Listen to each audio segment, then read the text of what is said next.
मित्रांनो नमस्कार. तुमचं पुन्हा एकदा आपल्या टोमॅटोची शेतीमध्ये स्वागत आहे मित्रांनो. तर बांधता वेळेस काय काय काळजी घ्यायची ती तुम्हाला आज मी सांगणार आहे. तर आमचं जवळजवळ झालेलंच आहे म्हणायचं. ह्या 2 काकऱ्या फक्त 2 लाईन राहिलेत, ती पण ती तोर बांधली, ही तोर बांधली. तर तुम्हाला मी दाखवून घेतो. तर गाठ कशी मारायची, काय करायची तुम्ही तर म्हणजे तुम्हाला माहितीच असेल. परंतु मित्रांनो काय माहिती का की आता जी आपण फासा देतो का, तर त्या फास्यामध्ये इथं बघू शकताय, ही फासा जर जास्त जाम जर झाला तर आपलं झाड इथं बारीक होऊ शकतं आणि इथून कट पण होऊ शकतं आहे. वरी जास्त अन्न पुरवठा होत नाही. तर त्यासाठी तुम्हाला मी इथं दाखवतो आहे बघा. आता इथं बघू शकताय, ही गाठ योग्य मारलेली बघा.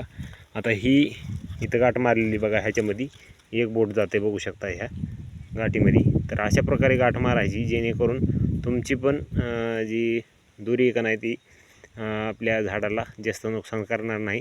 आणि ही जी बुंदा आहे का ह्या झाडाचा, ही नंतर अजून मोठा होण्यासाठी त्याला इथं जागा आणि गॅप राहणार आहे.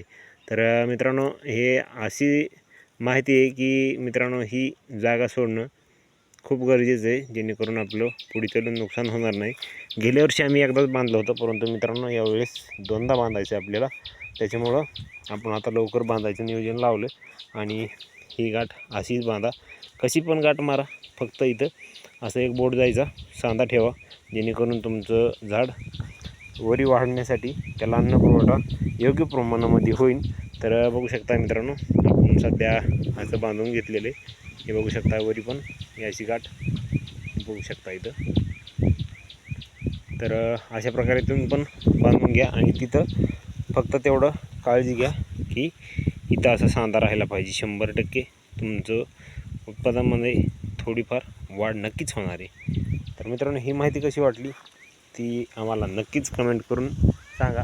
कारण ही माहिती आम्हाला गेल्या वेळेस नव्हती, त्याच्यामुळं आमचे फटे बरेच वाढले होते. त्याच्यासाठी मी तुम्हाला सांगतो, अशीच बारीक बारीक गोष्टी मी रोजच्या रोज काही ना काही सांगत असतो. तर भेटू दुसऱ्या व्हिडिओमध्ये. आणि ही माहिती कशी वाटली कमेंट करून नक्कीच कळवा. भेटू दुसऱ्या व्हिडिओमध्ये. तोपर्यंत रामकृष्ण हरी. जय जवान जय किसान.